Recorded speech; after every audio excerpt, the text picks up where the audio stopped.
मध्य प्रदेश में पंचायत चुनावों का इंतजार अब खत्म होने जा रहा है। प्रदेश में पंचायतों के परिसीमन का काम पूरा हो चुका है। सरकार ने परिसीमन की रिपोर्ट राज्य निर्वाचन आयोग को सौंप दी है।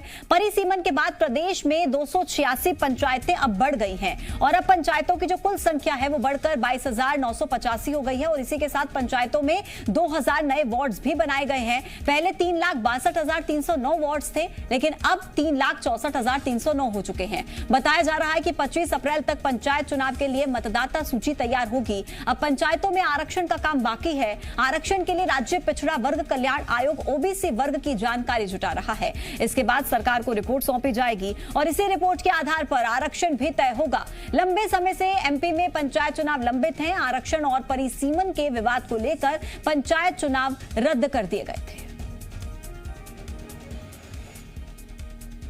ज्यादा जानकारी दे रहे मेरे सहयोगी आकाश इस वक्त भोपाल से हमारे साथ मौजूद हैं। आकाश, लंबे वक्त से इंतजार था पंचायत चुनाव को लेकर, सभी पंचायतों के लोग इस बात का इंतजार कर रहे थे। अब कहीं ना कहीं रास्ता क्लियर होता नजर आ रहा है, जल्द पंचायत चुनाव हो सकते हैं।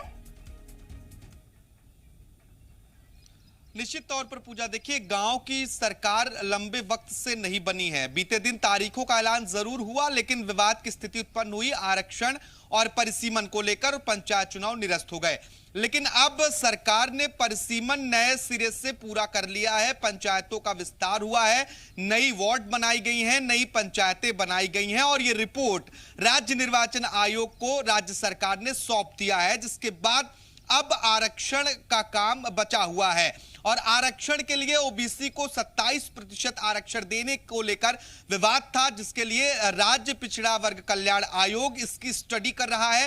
राजनीतिक, सामाजिक और शैक्षणिक आधार पर ओबीसी मतदाताओं की जानकारी जुटाई जा रही है। यह काम भी लगभग पूरा होने की कगार पर है।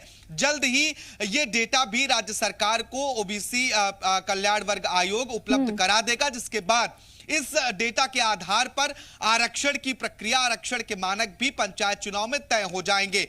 इसके बाद देखिए नए सिरे से मध्य प्रदेश में पंचायत चुनाव के लिए वोटर लिस्ट तैयार हो रही है, जो तेजी से काम कर रही है। देखिए 25 अप्रैल तक अपडेटेड मतदाता सूची जारी हो जाएगी। इसके बाद ये कहा जा सकता है कि पंचायत चुनाव का रास्ता अब साफ होता नजर आ रहा है। बिल्कुल, और इसी के साथ जो ये रास्ता पंचायत चुनावों को लेकर क्लियर हो रहा है आकाश, उसी के साथ विकास का रास्ता भी क्या साफ होता नजर आ रहा है? क्योंकि विकास को लेकर कहीं ना कहीं लोग भी ये आरोप लगा रहे थे कि विकास रुका हुआ है, लंबे समय से गांव की सरकार नहीं बनी, तो अब वो रास्ता क्लियर होगा विकास का?